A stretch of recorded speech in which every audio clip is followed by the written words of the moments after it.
Bonjour Mohamed Bougarsar. Bonjour. Alors, ravi de vous accueillir dans le 64 minutes. Vous êtes écrivain, un jeune romancier sénégalais. Vous avez 28 ans. Vous avez déjà écrit une nouvelle et 3 romans. Terre Sainte en 2015, Silence du cœur en 2017 et De purs hommes en 2018. 3 romans distingués par de nombreux prix et notamment par le prix Littérature Monde cette année pour Silence du cœur.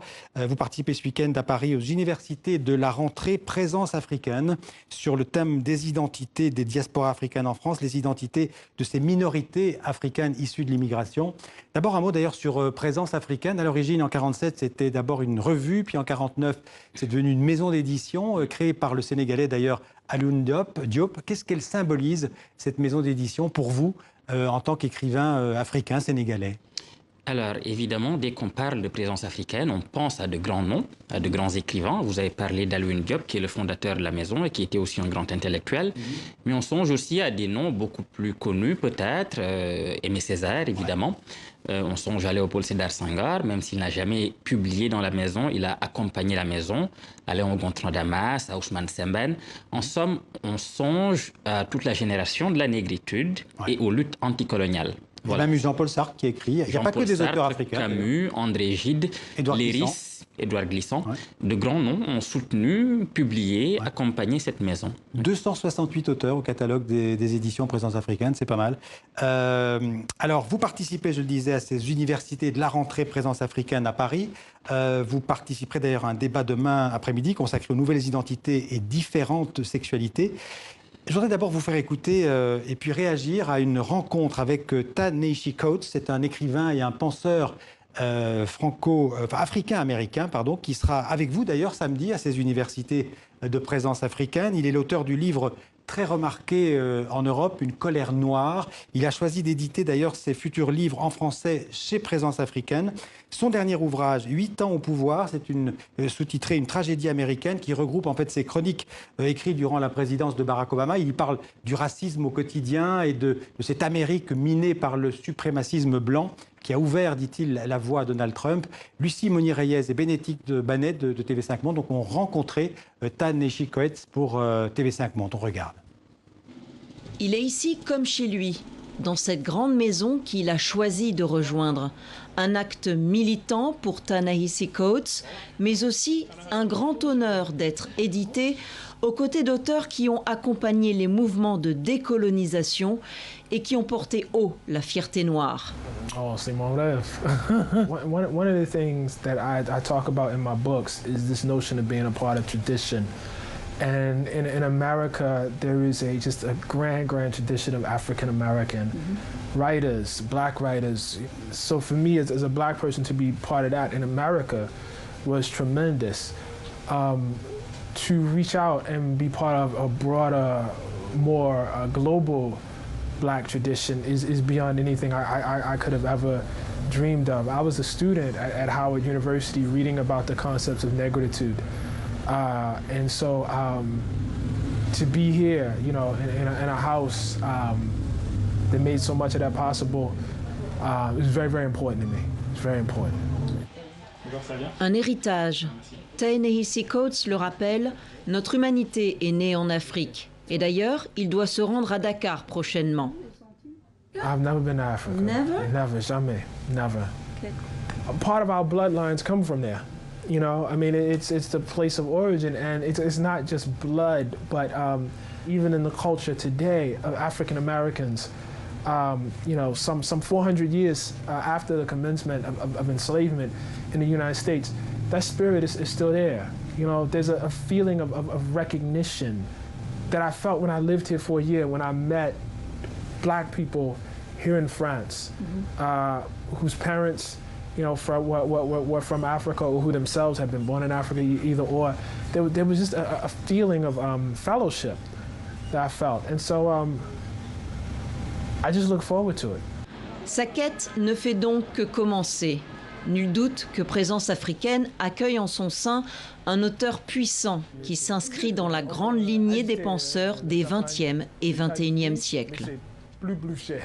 Alors on vient d'entendre Ta-Nehisi Coates parler de la négritude. C'est un concept que vous aussi, que vous revendiquez?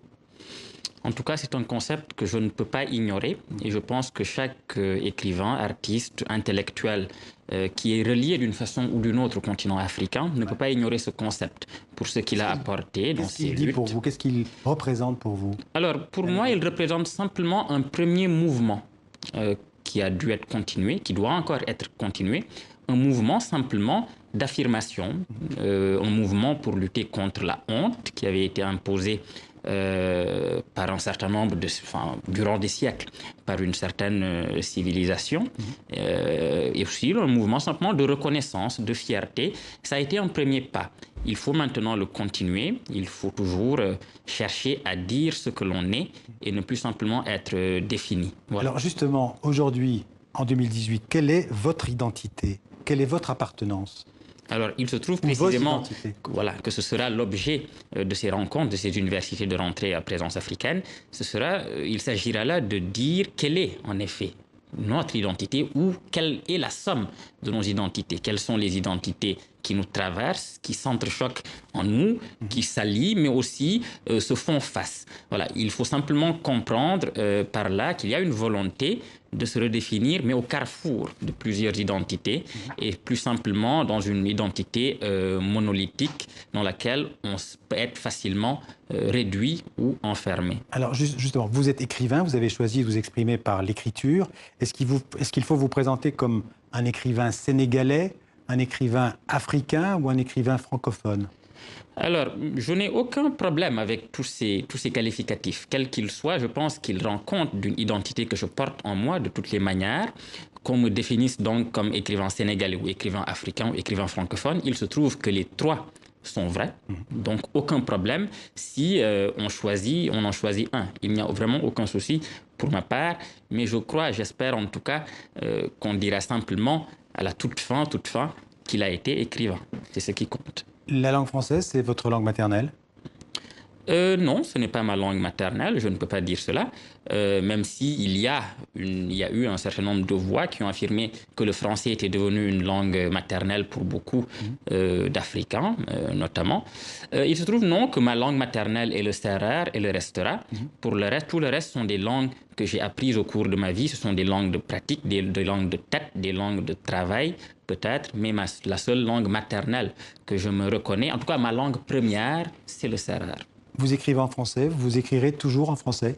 Oh non, cela n'est pas certain. J'écris en français parce que c'est dans cette langue-là que je suis sans doute le plus à l'aise pour écrire.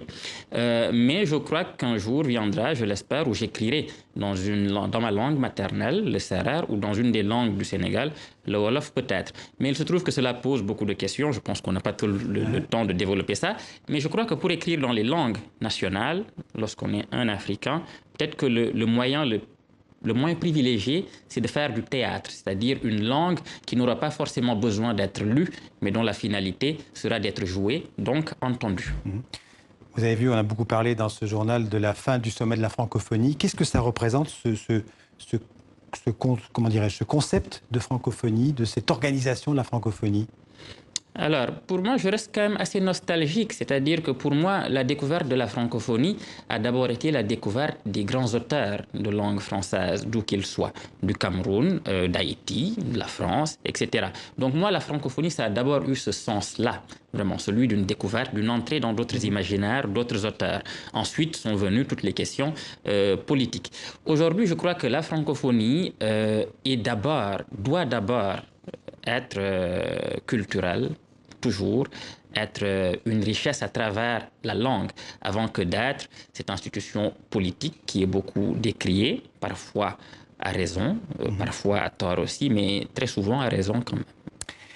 Si, j'ai envie de vous faire réagir à quelques mots, quelques expressions. Par exemple, les pays du Sahel sont au cœur de la menace djihadiste. Je ne suis pas certain qu'ils soient les seuls à être au cœur de cette menace. Non, je crois que la menace djihadiste a démontré assez parfaitement et tragiquement d'ailleurs que c'est le monde entier qui est au cœur de ces menaces. Le salafisme et l'intégrisme religieux progressent dans les banlieues françaises? Ça, je crois que ce n'est même pas cette phrase-là qui je pense on peut la remettre en cause, mais si jamais elle est vraie, il faudrait surtout se demander pourquoi. Pourquoi est-ce que c'est là que ça... Et là, je ne sais pas qui a dit cette phrase-là, j'ai ma petite idée. Non, c'est moi. Mais en tout cas, je crois que si on pose la question, il faut plutôt se demander pourquoi. Et là, vous répondez quoi à ce pourquoi? Parce que si ça pourrait... Ma réponse serait plutôt que il y a eu un manquement quelque part, soit dans l'éducation, soit simplement dans un détour qu'un pays aurait dû prendre pour avoir conscience qu'il y a sur son sein d'autres identités, d'autres façons de faire, et que à trop s'appuyer sur un certain nombre de discours trop exclusifs, on risque de créer les germes d'une chose qu'on va regretter après. Une question la dernière qu'on pourrait relier à votre livre « Silence du cœur ». L'identité européenne, elle est menacée par le flux de migrants qui traversent la Méditerranée? Écoutez, ce type de phrase très sujet Sciences Po, vous savez, je ne suis pas certain que non, ce soit le cas. Je crois que ceux qui craignent trop une sorte d'effacement ou de dilution d'un certain nombre de valeurs n'ont pas compris précisément que ces valeurs-là sont toujours en mouvement et que d'une certaine manière, il faut avoir aussi une sorte de mémoire très longue. Voilà, ne pas prendre le phénomène tel qu'il s'exprime aujourd'hui brutalement, mais avoir non seulement une mémoire du passé, mais avoir une sorte de vue sur l'avenir, sur ce que cela pourrait avoir comme avantage également. Mais bon, après dit comme ça, c'est une phrase qui n'a pas réellement de précision concrète, voilà. Merci Mohamed Bougarsar. Je rappelle que vous serez demain, donc samedi, aux Universités de la Rentrée, Présence africaine. C'est rue de Lafayette à Paris. C'est ouvert à tous. Merci beaucoup.